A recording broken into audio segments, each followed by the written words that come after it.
أعوذ بالله من الشيطان الرجيم بسم الله الرحمن الرحيم يا أيها الذين آمنوا اذكروا الله ذكرا كثيرا وسبحوه بكرة وأصيلا আমরা আল্লাহর দরবারে শুকরিয়া আদায় করি বলে আলহামদুলিল্লাহ। সালাত এবং সালাম বিশ্বনবীর প্রতি সাল্লাল্লাহু আলাইহি ওয়াসাল্লাম। সম্মানিত ভাইয়েরা, খুতবা থেকে একটা আয়াত বাছাই করে আপনাদের সামনে পাঠ করে শোনালাম। আসুন, এই খুতবার ভিতরে যে আলোচনাটুকু করা হয়েছে সেটা আমরা বুঝে নেওয়ার চেষ্টা করব। আমা তৌফিকি ইল্লা বিল্লাহ। আল্লাহ পাক বলছেন, ইয়া আইয়ুহাল্লাযীনা আমানু উযকুরুল্লাহা যিকরান কাসীরা। হে ইমানদারগণ, সবচেয়ে ব্যাপক হারে তোমরা আল্লাহ পাকের স্মরণ করো। জিকির তো হচ্ছে আরবি শব্দ, বাংলাটা কি? বাংলা হলো স্মরণ করা। বাংলা হলো স্মরণ করা। আল্লাহর নাম এবং তার হুকুমগুলোকে স্মরণ করো। এখানে দুইটা অর্থ। একটা হচ্ছে আল্লাহ তাআলা যখন যে বিষয়ে যে নির্দেশ দিয়েছে সেই সকল কাজ করতে গিয়ে ওই কাজের উপর আল্লাহ পাক যে হুকুম দিয়েছেন সে হুকুমগুলোকে দিমাগে খেয়ালের মধ্যে নিয়ে আসা এবং আল্লাহ পাকের শাস্তির কথাটা স্মরণ করা, যে আমি যদি এই মুহূর্তে এই ব্যাপারে আল্লাহর হুকুম অমান্য করে চলি তাহলে আমার শাস্তি কি হতে পারে। এই দুটা স্মরণ, একটা যে হুকুম স্মরণ করা, একটা যে হুকুমটা যদি মেনে না নেই, মানে আল্লাহ তাআলার এই হুকুমটা যদি আমি এই মুহূর্তে অমান্য করে চলি তাহলে আমার শাস্তি কি হতে পারে, শাস্তির কথাটা স্মরণ। এই দুই স্মরণকে বলা হয় আরবিতে জিকির। কি বলা হয় জোরে বলুন? জিকির বলা হয়। সূরা বাকারার মধ্যে আল্লাহ বলেছেন, ফাযকুরুনি আযকুরুকুম ওয়াশকুরুলি ওয়ালা তাকফুরুন। ফাযকুরুনি, তোমরা আমাকে স্মরণ করো।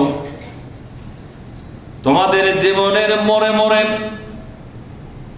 তোমাদের জীবনের প্রতিটি ক্ষেত্রে আমি আল্লাহ তাআলা যে কথাগুলো বলে দিয়েছি, আমার কথাগুলো খুঁজে পাবা তোমরা আমার কালামের ভিতরে, কোরআনুল কারীমের ভিতরে। আল্লাহর কথা কোথায় পাবেন বলেন তো? হ্যাঁ, 30 পারা কোরআন পুরাটাই আল্লাহর বক্তৃতা। পুরাটা কার বক্তৃতা?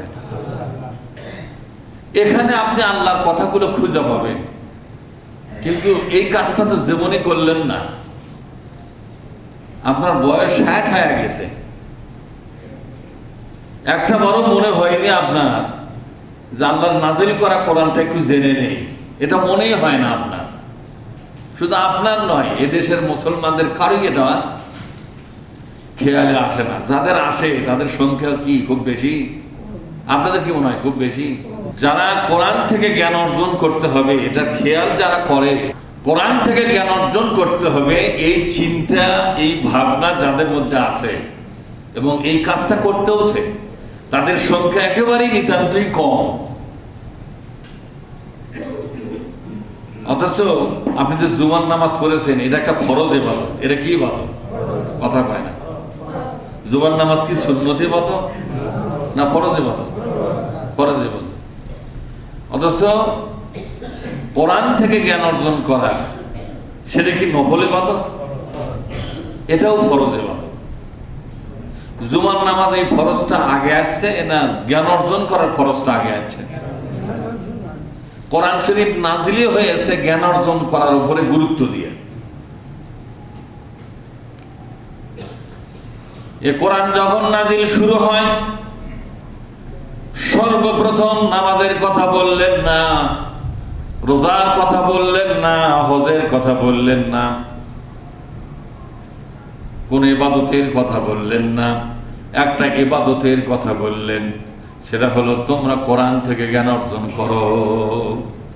যে কোরআন নাজিল করা হচ্ছে, এই কোরআন থেকে তোমরা কি করো? জ্ঞান অর্জন করো। এই নির্দেশটা জারি করলেন, এই নির্দেশটা জারি করলেন। অথচ জুমার নামাজ পড়তেছি কত 60 বছর ধরে, এটাকে ফরজ হিসাবে বিশ্বাস করে। অবশ্যই এটা ফরজ, এ ব্যাপারে কোনো সন্দেহ নাই। কিন্তু বলেন তো, কোরআন থেকে জ্ঞান অর্জন করা এটা কি ফরজ না নফল না সুন্নত? একেবারে পাকাপোক্ত ফরজ।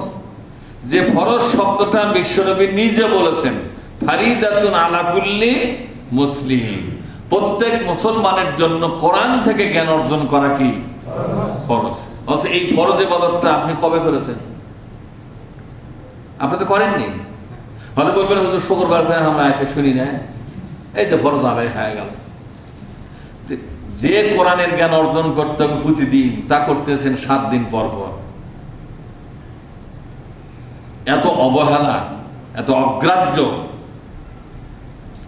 এত উদাসীন, এটা আল্লাহ মেনে নেবে না,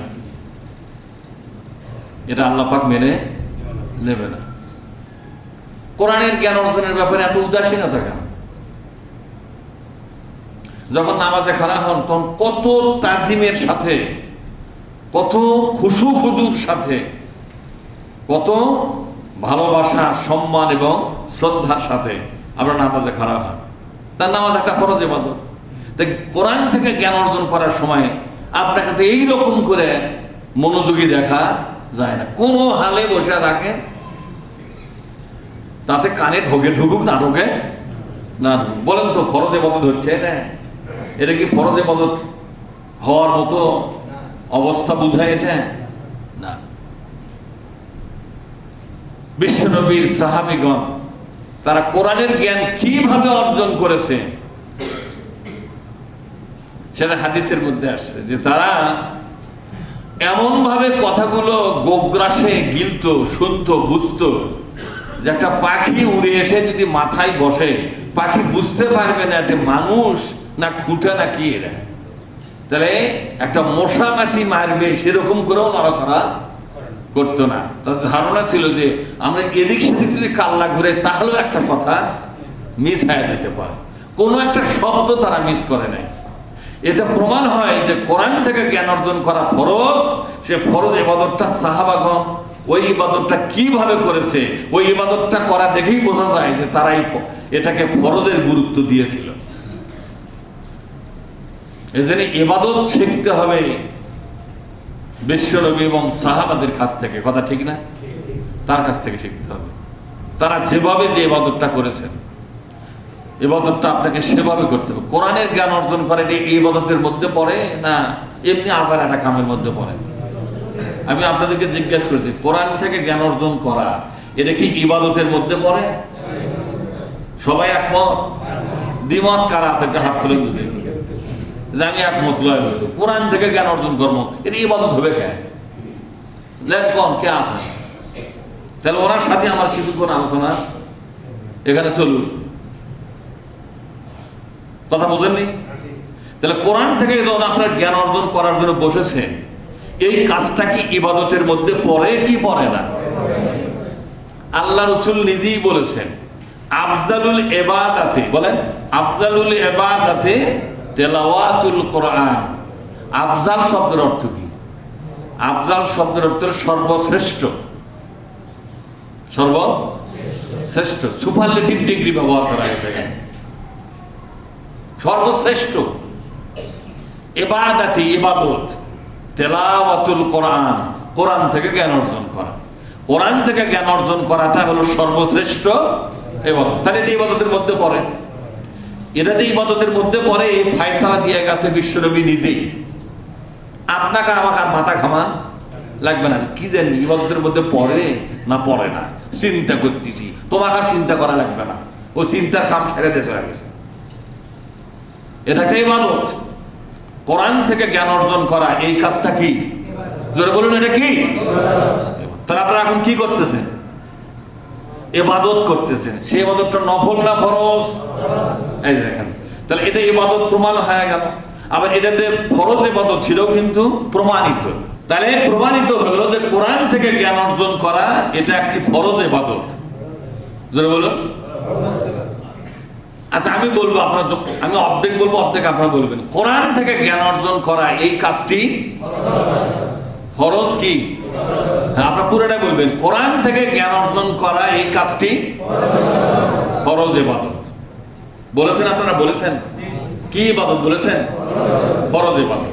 একটা ফরজ ইবাদত যে গুরুত্ব দিয়ে, যে শ্রদ্ধা সম্মান ভালোবাসা দিয়ে, যে ঐকান্তিকতা দিয়ে, যে ধরনের তাজিম দিয়ে আপনার আদায় করতে হয়, সেভাবেই করতে হবে। তা না হলে ফরজ ইবাদতটা নষ্ট হয়ে যাবে।